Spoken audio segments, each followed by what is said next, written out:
அறிவோம். அனைவருக்கும் நமஸ்காரம். இப்போ நாம் இன்றைக்கு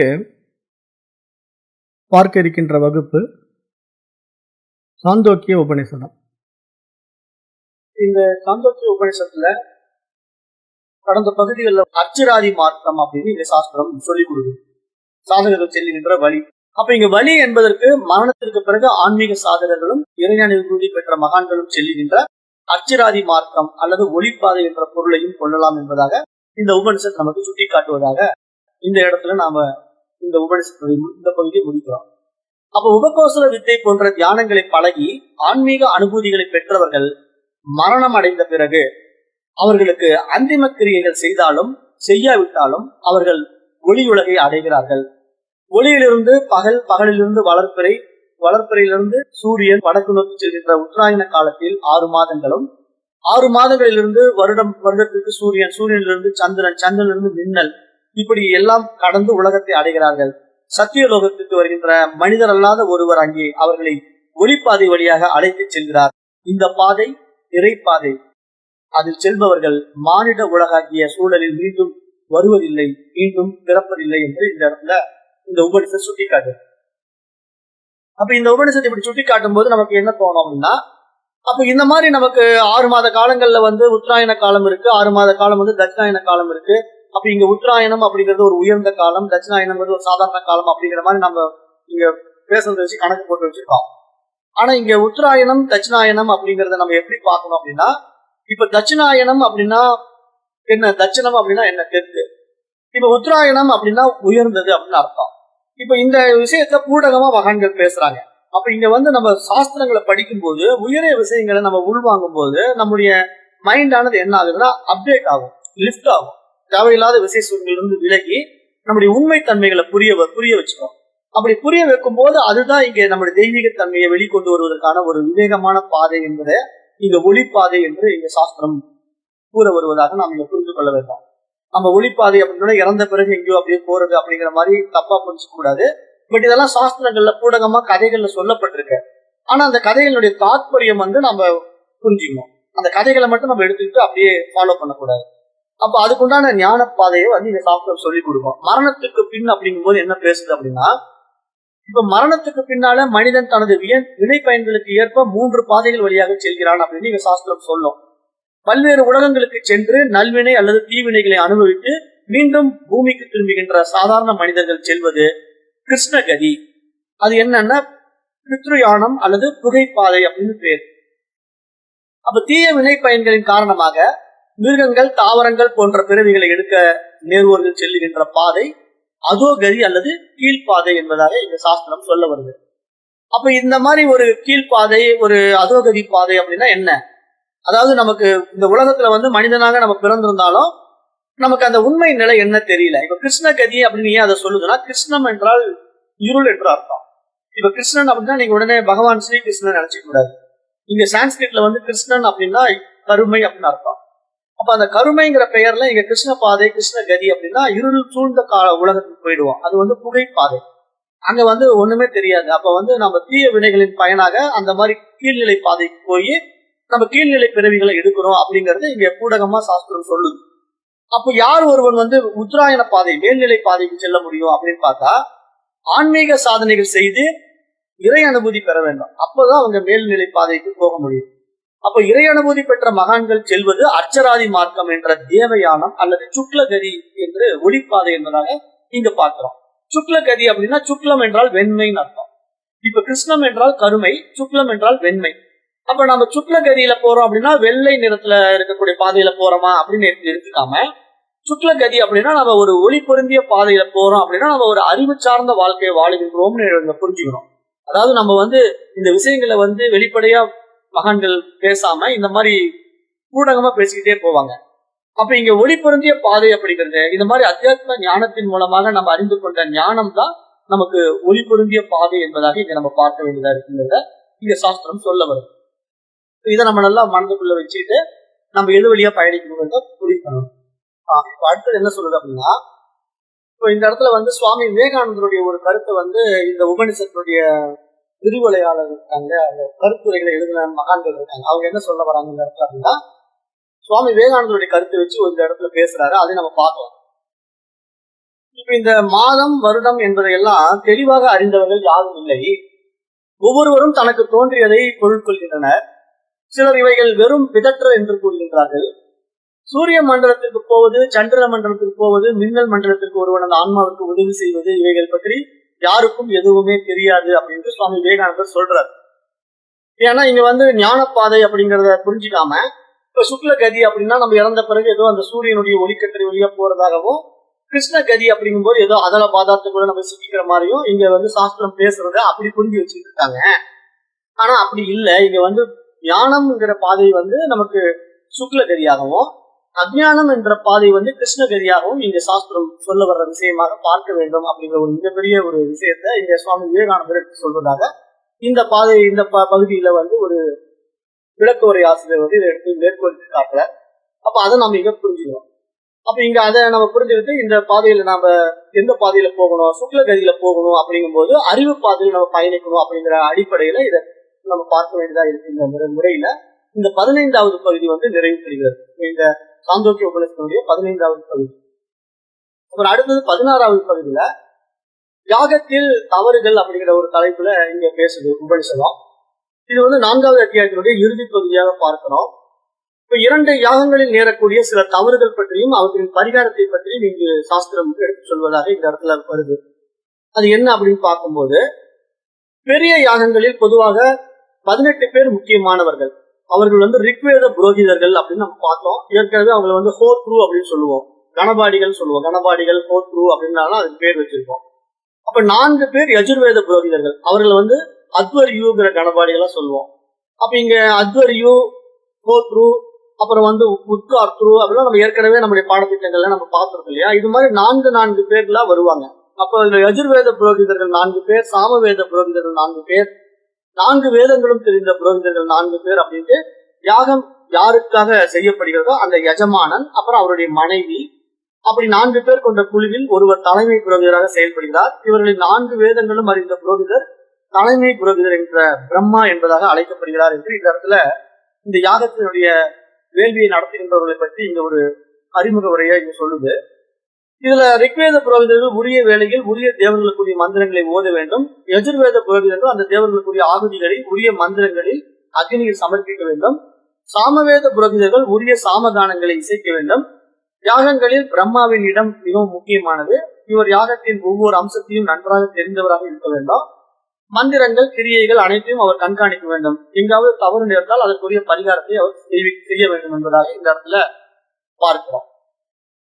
அப்ப அதே அடிப்படையில் இங்க இந்த உபனிஷத்து என்ன சொல்ல வருதுன்னா, ரிக்கு யஜுர் சாமவேத புரோகிதர்களுக்கு வாக்கு நன்றாக செயல்பட வேண்டும், பிரம்மாவிற்கு மனம் நன்றாக செயல்பட வேண்டும் என்ற அடிப்படையில இந்த இடத்துல நம்ம பார்க்கிறோம். ஏன் அப்படின்னா இப்ப இங்க வாக்கு மனம் அப்படிங்கிற அடிப்படையில இப்ப அந்த புரோகிதம் செய்ய வருகின்றவர்கள இந்த வேதங்களை படிக்கக்கூடிய புரோகிதர்கள் இருக்காங்க இல்லையா, ரிக்குகள் இருக்காங்க இல்லையா, அவங்க என்ன பண்ணணும், நல்லா படித்து உச்சாரணம் செய்யும் போது அந்த வேத மந்திரங்களை தப்பில்லாம சொல்லணும். அதனால அவரிடத்துல வாக்கு நன்றாக இருக்க வேண்டும்.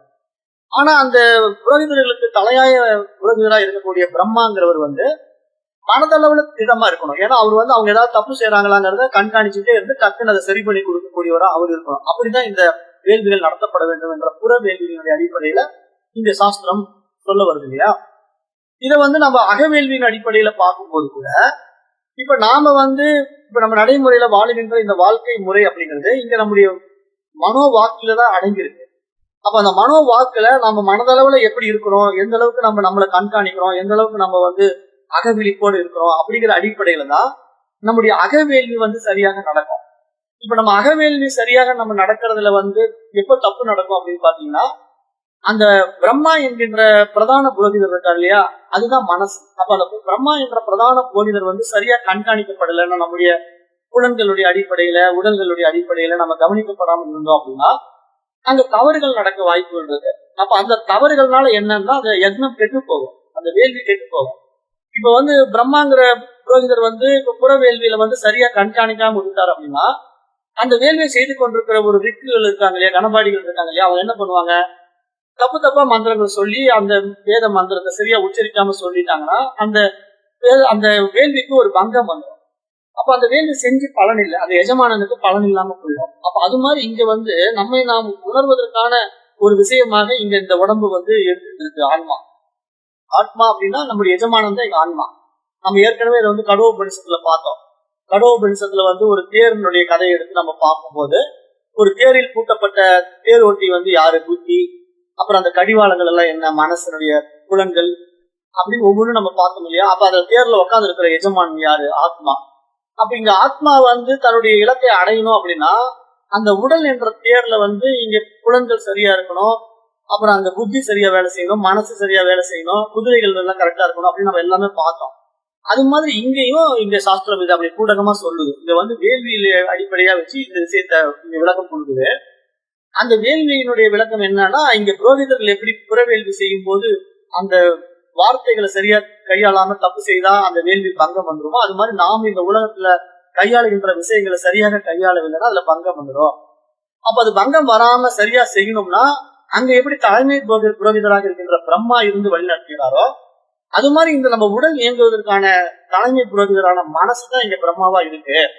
ஆகவே இங்க மனது வந்து எந்த கட்டுப்பாட்டுல உங்களுக்கு இயங்கிட்டு இருக்குங்கிறத நீங்க கண்காணிக்கணும்.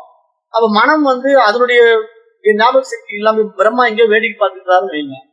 இப்ப ஒரு புறவேள்வி நடந்துட்டு இருக்கு. புறவேள்வியில வந்து ஒரு விற்பனர் வந்து வேதம் மந்திரங்களை படிச்சுட்டு இருக்காரு. அப்ப அவரு தப்பு தப்பா படிக்கிறாரு. ஆனா பிரம்மா கவனிக்காம எங்கேயோ வேடிக்கை பார்த்துட்டு இருக்காரு, இல்ல மொபைல் போனை நோண்டிட்டு இருக்காருன்னு வச்சுக்கீங்க. இன்னைக்கெல்லாம் அப்படிதான் நடந்துட்டு இருக்கு வேள்வி எல்லாம். அப்ப வந்து உட்காந்துட்டு மொபைல் போனை நோண்டிட்டு இருப்பாரு, அவர் பாட்டு வேள்வியை படிச்சுட்டு இருப்பாரு. அப்ப இங்க தப்பு நடந்ததுன்னா பிரம்மா அதை திருத்தாம வேடிக்கை பார்த்துட்டு இருந்தாருன்னா அந்த வேள்வி பங்கம் வந்துடும். அந்த வேள்வி செய்த எஜமானனுக்கு பயன் இல்லாம போயிடும். இது வந்து புறவேள்வி நியதி. அது மாதிரி அகவேள்வி நியதியும் இங்க மனம் அப்படிங்கிற ஒரு விஷயத்த நீங்க கண்காணிக்காம விட்டுட்டீங்கன்னா அது என்ன பண்ணும், நம்மள அதனுடைய போக்கில இருந்து விடுவிச்சுட்டு இந்த புலன்களுடைய அடிப்படையில் இயங்க ஆரம்பிச்சிடும். அப்ப இங்க புலன்கள் வந்து தாறுமாறா போகும், கண்டபடி நம்மள புற விஷயங்களில் ஈடுபடுத்தும் அப்படின்றது இந்த இடத்துல சாந்தோக்க உபனிஷத்தை எடுத்து இந்த மாதிரி ஒரு உமானத்தோட இங்க புரியுது. அது எப்படி இங்க சொல்ல வருதுன்னா, இந்த இடத்துல இந்த வேள்வியில போடக்கூடிய அந்த விஷயங்கள் இருக்கு இல்லையா, அதை வந்து ஒருத்தர் போட்டுட்டே போவாங்க. அந்த யாகனத்தில் போடக்கூடிய ஆகுதிகளை வந்து போடும்போது இப்போ அது எப்படி காற்று வச்சு ஓமானமா சொல்றாங்க. அதாவது காற்று வீசுகிறதோ அது யாகத்தை வந்து அக்னியை வந்து அலக்கழிக்க வைக்கும். அப்ப அதை அந்த அக்னியை அலக்கழிக்க வைக்கிறது மட்டும் இல்ல, அது நல்லா எரிய வைக்கிறது போது அதுல போடக்கூடிய ஆகுதிகள் எல்லாம் இன்னும் நல்லா எரிந்து சாம்பல் ஆகும். அப்ப இது மாதிரி அது வந்து நல்லா எரிய வைக்கிறதுக்கு வாயு வந்து எப்படி நமக்கு அந்த வேள்வியை சிறப்பாக நடத்துவதற்கு தூய்மைப்படுத்துவதற்கு உபயோகமாக இருக்கோ, அது மாதிரி இங்க நம்ம அகமுகமா நம்ம செய்யக்கூடிய இந்த பயிற்சி முறைகள்ல வந்து நம்ம வந்து பிராணன் அப்படிங்கிற ஒரு விஷயத்தை எடுத்து நம்ம பயன்படுத்த வேண்டும் அப்படிங்கிற ஒரு விஷயத்த பூடகமா இங்க சாஸ்திரம் சொல்ல வருது. அதாவது புறவேள்வி வந்து சரியா நடக்கணும்னா அங்க காற்றினுடைய உதவி தேவைப்படுது. காற்று சரியா வீசல அப்படின்னா அக்னியில் போடப்பட்ட ஆகுதிகள் வந்து முழுசா எரிஞ்சு சாம்பல் ஆகாது, அமைஞ்சு போகும். அப்ப அதுக்கு என்ன பண்ணுவோம், நெய்யை ஊத்தி திருப்பி அதை தூண்டி விடுவோம், சரியான காற்று கிடைக்கிற மாதிரி செஞ்சு கொடுப்போம். அந்த குச்சிகள் எல்லாம் இருக்கு இல்லையா, ஆகுதியில போடக்கூடிய அந்த சமைப்புகள் எல்லாம் இருக்கு, அந்த சமைப்புகள் எல்லாம் வந்து கிளறி விடுவோம். அப்ப இதெல்லாம் நம்ம புறவேள்வியில் எப்படி செய்யறோமோ அது மாதிரி இங்க அகவேள்விக்கு வந்து நமக்கு அந்த புறக்காற்று எப்படி பயன்பாட்டில் இருக்கோ அது மாதிரி அகக்காற்றாகிய பிராணன் வந்து நமக்கு பயன்பாட்டில் இருக்கு அப்படிங்கிற ஒரு விஷயத்த பூடகமா இங்க வந்து பேசுது. அப்ப அந்த அந்த பிராணனே இங்க மனமாக இருக்குது அப்படிங்கிற ஒரு அடிப்படை விஷயத்தையும் இங்க சொல்ல வருது. அப்ப பிரம்மாவிற்கு மனம் நன்றாக செயல்பட வேண்டும், ரிக்கி அஜுர் சாமவேத புரோகிதர்களுக்கு வாக்கு சிறப்பாக செயல்பட வேண்டும், அப்போது மட்டுமே யாகம் வெற்றி பெறும் என்பதை இங்க நம்ம பார்க்க முடிகிறது என்பதாக இந்த இடத்துல சொல்ல வருது. அப்புறம் அடுத்தது என்ன சொல்ல வருதுன்னா, மனம் வாக்கு ஆகிய இரண்டு பாதைகளும், மனம் என்ற பாதையை பிரம்மா தன் மனதால் தூய்மைப்படுத்துகிறார், கோத்தா அத்வரியு உத்ராதா ஆகியோர் வாக்கு என்ற பாதையை தங்கள் வாக்கால் தூய்மைப்படுத்துகிறார். அப்போ பிராதர் அணுவாகத்திற்கு பிறகு பிரகீதானியத்திற்கு முன்பு பிரம்மா பேசினால் அவர் ஒரு பாதையை தூய்மைப்படுத்துகிறார், மறுபாதை அழிய நேர்கிறது. எப்படி ஒற்றை காலால் நடப்பவன் துன்புற நேர்கிறதோ அது போல ஒரு சக்கரத்தால் ஓடுகின்ற ரதம் வந்து குடை சாய்கிறதோ அப்படியே பிரம்மா பேச நேர்கின்ற யாகமும் அழிகிறது. யாகம் அழிவதால் எஜமானனும் அழிகிறான். புண்ணியம் பெறுவதற்காக செய்யப்பட்ட அந்த யாகம் வந்து வெறும் பாவியாக மாறுகின்றான் என்று இந்த இடத்துல சொல்ல வரும். அப்ப இந்த யாகத்தின் வெற்றிக்கு பிரம்மாவின் வாக்கு செயல்படாமல் இருக்க வேண்டும் அப்படின்னா என்ன அர்த்தம், மனம் செயல்பட வேண்டும், மற்ற மூன்று வகை புரோகிதர்கள் வாக்கு செயல்பட வேண்டும் அப்படின்னு நம்ம பார்க்கலாம். அப்ப இங்க கூடுமான வரைக்கும் இங்க நம்ம என்ன புரிஞ்சுக்கணும் அப்படின்னா, இங்க மற்ற புரோகிதர்களுடைய வாக்கு செயல்படணும்னா பிரம்மாவுக்கு வாக்கு செயல்படக்கூடாதுன்னா என்ன அர்த்தம்? பிரம்மாவினுடைய வாயிலிருந்து வார்த்தைகள் வரக்கூடாது. அப்ப வருதுன்னா என்ன தப்பு நடக்குதுன்னு அர்த்தம். பிரம்மா வாயிலிருந்து நீ என்ன தப்பா சொல்ற, திருச்சிக்கோ அப்படின்னு ஒரு வார்த்தை அவர் சொல்றாருனாலே அவர் வாயிலிருந்து வார்த்தை வெளிப்படுதுன்னா அங்க தவறு நடக்குது அப்படின்னு அர்த்தம். அது மாதிரி ஒரு சந்தர்ப்பத்தை நம்ம கொடுக்க கூடாது அப்படிங்கிற ஒரு விஷயத்தை இந்த இடத்துல உபனிஷத் பேசுறது இப்படி ஒரு ஊடகமான விஷயங்களாகவே இங்க வடிவமைத்திருக்கிறார்கள் என்று நம்ம பார்க்க முடிகிறது. அப்ப இங்க மற்ற 3 வகை புரோகிதர்கள் வாக்கு செயல்பட வேண்டும், பிரம்மாவின் வாக்கு செயல்படக்கூடாது என்பது இதனுடைய பொருள். அவர் அந்த அளவிற்கு மனதை யாகம் மற்றும் மற்ற புரோகிதர்களின் செயல்பாட்டில் செலுத்தி இருக்க வேண்டும் என்பதாகும். யாக கிரியைகளிலோ வேத மந்திரங்களின் உச்சரிப்பிலோ ஏதேனும் தவறு நேர்ந்தால் பிரம்மா அதை சுட்டிக்காட்டவும் பரிகாரத்தை கூறுவதற்கு பேச நேர்கிறது. பிரம்மாவின் வாக்கு செய்யப்பட்டால் யாகத்தில் தவறு நேர்ந்திருக்கிறது என்று பொருள். அதாவது பிரம்மா பேச நேரும் போது யாகமாகிய தேர் ஓடுகின்ற 2 பாதைகளில் மனம் என்ற பாதை தூய்மை பெறுகிறது. ஏனெனில் பிரம்மாவின் மனம் விழிப்புடன் செயல்பட்டது. ஆனால் மற்ற புரோகிதர்களின் பங்கான வாக்கு என்ற பாதை குறைப்படுகிறது. ஏனெனில் அவர்கள் மந்திர உச்சரிப்பிலோ வேறு எதிலோ வாக்கினால் தவறிழைத்தார்கள் என்றால் 2 கால்கள் உடையவனின் ஒரு கால் பழுதுபட்டால் அவனது பயணம் வெற்றி பெறுவதில்லை. அதுபோல 2 சக்கரங்கள் உடைய தேர் செல்கின்ற ஒரு பாதையில் ஒரு சக்கரம் பழுதுபட்டால் பயணம் முழுமை அடைவதில்லை. அவ்வாறே குறைபடுகின்ற யாகம் எஜமானனுக்கு பலன் தருவதில்லை என்பதை இந்த இடத்துல இந்த உபனிஷத்து இந்த இடத்துல பேசுவதாக நம்ம இங்க பாக்குறோம். அப்ப இதெல்லாம் ஏன் இந்த இடத்துல உபனிஷத்து இதெல்லாம் சொல்லுது அப்படின்னு பாத்தீங்கன்னா, அறிவோம் நான் பேசுறது கேட்குது இல்ல?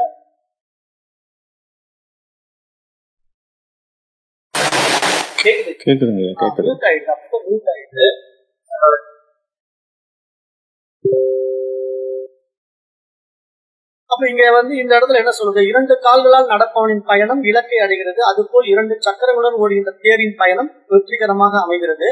பிரம்மா பேச நேராமல் இருப்பதினாலே யாகமும் வெற்றி பெறுகிறது. யாகம் வெற்றி பெற்றால் எஜமானனும் பலன் பெறுகின்றான், யாகம் செய்து அவன் சிறப்பு பெறுகின்றான் என்று இந்த இடத்துல இந்த மந்திரம் நிறைவு பெறுகிறது.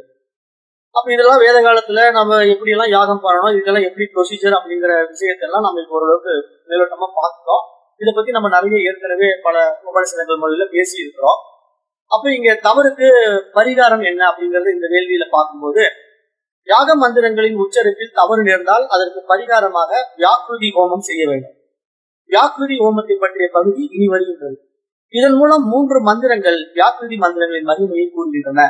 அப்போ வியாக்கிருதி மந்திரங்கள் என்ன அப்படிங்கிறதுனா, இங்க பிரம்மதேவன் உலகங்களை தியானித்தார். தியானித்த போது அவற்றின் சாரத்தை எடுத்தார். அவ்வாறு பூமியின் சாரமாக சூரியன் ஆகியவைகள் கிடைத்தன. பின்னர் பிரம்மதேவன் அக்னி, வாயு, சூரியன் ஆகிய 3 தேவதைகளையும் தியானித்தார். அக்னியின் சாரமாக ரிக் மந்திரங்களும், வாயுவின் சாரமாக யஜுர் மந்திரங்களும், சூரியனின் சாரமாக சாம மந்திரங்களும் கிடைத்தன. அதன் பிறகு பிரம்மதேவன் ரிக், யஜுர், சாம வேதங்களையும் தியானித்தார். ரிக் மந்திரங்களிலிருந்து கு, யஜுஸ் மந்திரங்களிலிருந்து புவ, சாம மந்திரத்திலிருந்து ஸ்வ ஆகிய மந்திரங்கள் கிடைத்தன. அதாவது இப்ப 3 வேதங்கள்ல இருந்து 3 மந்திரங்களை நம்ம பெற்றோம் அப்படிங்கிறது இந்த உபனிஷத்து இடத்துல பேசுது. ரிக் வேதத்திலிருந்து பூங்கிற மந்திரமும், யஜுர் வேதத்திலிருந்து புவங்கிற மந்திரமும், சாம வேதத்திலிருந்து ஸ்வக அப்படிங்கிற மந்திரத்தையும் நம்ம எடுத்துக்கொண்டோம் அப்படின்றது இங்க பேசுது. இதை காயத்ரி மந்திரத்தை நம்ம பாக்குறோம் இல்லையா, ஓம் பூர் புவ ஸ்வஹா அப்படின்னு வருது இல்லையா, ஓம் பூர் புவ ஸ்வஹா வரும். அந்த 3 மந்திரங்களும் இந்த 3 வேதங்களிலிருந்து பெறப்பட்டது என்பது இந்த இடத்துல உபனிஷத்து சுட்டிக்காட்டுது. அப்ப இவ்வாறு பிரம்மதேவனின் தவத்தின் பலனாக இந்த அனைத்து உலகங்களின் சாரமாக, தேவதைகளின் சாரமாக, வேதங்களின் சாரமாக வியாக்கிருதி மந்திரங்கள் திகழ்கின்றன என்று இங்க சொல்ல வருது. அப்ப நீங்க இந்த இடத்துல என்ன புரிஞ்சுக்கணும்? வியாக்கிருதிகள் அப்படிங்கிறது இந்த 3 எழுத்துக்கள் தான். பூ புவ ஸ்வஹ அப்படிங்கிற மந்திரங்களை எடுத்துக்கணும். அப்ப இங்க பூ புவ ஸ்வஹ அப்படிங்கிற 3 மந்திரங்களை வியாக்கிருதிகளை வச்சு இங்க அந்த மந்திரங்களை சொல்வதுதான் இங்க பரிகாரம் என்பது இங்க பார்க்க வேண்டியதா இருக்கு. அப்ப ரிக் மந்திரங்களை தவறு நேர்ந்தால் பூ ஸ்வாகா என்ற மந்திரத்தை உச்சரிக்க வேண்டும்.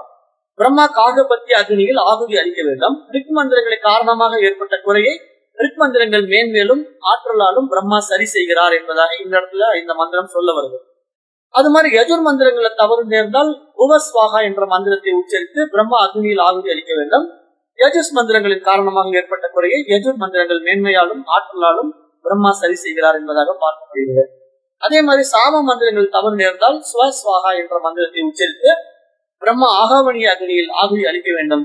சாம மந்திரங்களின் காரணமாக ஏற்பட்ட குறையை சாம மந்திரங்களின் மேன்மையாலும் ஆற்றினாலும் பிரம்மா சரி செய்கிறார் என்று இங்க பார்க்க வேண்டும். அப்ப இது மாதிரி வேள்வி நடக்கும் போது இந்த 3 விதமான வியாபிருதிகளை எடுத்துக்கொண்டு அந்த வேள்விக்கு பரிகாரமாக அந்த காலத்துல சரி செய்யப்படுகின்றது அப்படிங்கறது இங்க சாஸ்திரம் பேசுது. அப்புறம் அடுத்தது பிரம்மா எதனோட எதை இணைக்கிறார் அப்படிங்கறது அடுத்த மந்திரம் சொல்ல வருது. அது என்ன சொல்றதுன்னா, முப்பின் உதவியால் தங்கமும், தங்கத்தின் உதவியால் வெள்ளியும், வெள்ளியின் உதவியால் வெள்ளியமும், வெள்ளியத்தின் உதவியால் காரியமும், காரியத்தின் உதவியால் இரும்பும், இரும்பின் உதவியால் மரமும், மரத்தின் உதவியால் தோலும் இணைக்கப்படுகின்றன அப்படின்ட்டு இங்க அந்த பரிணாமங்கள், அதாவது இயற்கையினுடைய பரிணாமங்களை இங்க சாஸ்திரம் பேசுது. இங்க என்ன சொல்ல வருதுன்னா, இங்க ஒவ்வொரு விஷயமும் எப்படி பரிணமிக்குது, அந்த உலோகங்கள் எப்படி வேறு வேறு பரிமாணத்துக்கு போகுது, அதுல என்ன என்ன கலந்தா அது வேறு வேறு உலோகங்களா மாறுது அப்படிங்கிற ஒரு உயரிய விஷயத்த இங்க இப்படி கூடகமா பேசுது. அது மாதிரி பூமி, வானம், சொர்க்கம் ஆகிய உலகங்கள், அக்னி, வாயு, சூரியன் ஆகிய தேவதைகள், ரிக்கி, அஜுர், சாம வேதங்கள் ஆகியவற்றின் ஆற்றலால் பிரம்மா யாகத்தில் நேர்ந்த குறையை சரி செய்கிறார். இந்த உண்மையை அறிந்த பிரம்மா எந்த யாகத்தை நடத்துகிறாரோ அந்த யாகம் நிச்சயமாக குறையின்றி நடைபெறுகிறது என்பதாக இந்த இடத்துல பார்க்கிறோம். அப்ப எங்கே வியாபிருதி ஹோமத்தின் அடிப்படையை அறிந்த பிரம்மா இருக்கிறாரோ அந்த யாகம் நிச்சயமாக வடக்கு நோக்கியதாக அமைகிறது. இத்தகைய பிரம்மாவை பற்றி கீழ்வரும் அடுத்த மந்திரமும் அதை பற்றி பேசுகிறது. அப்ப எங்கெங்கே யாகம் திரும்பி வருகிறதோ அங்கே பிரம்மா செல்கிறார் என்பதாக இங்க பார்க்கப்படுகிறது. அப்போ யாகங்களில் தவறுகள் நேர வாய்ப்பு உண்டு. குறைப்பட்ட யாக பலன், அதாவது குறைப்பட்ட யாகம் பலன் அளிப்பதில்லை. அந்த குறையை சரி செய்வதற்கான பரிகாரங்களை அறிந்த பிரம்மா இருந்தால் அந்த யாகம் வெற்றி பெற்று பலன் அளிக்கிறது.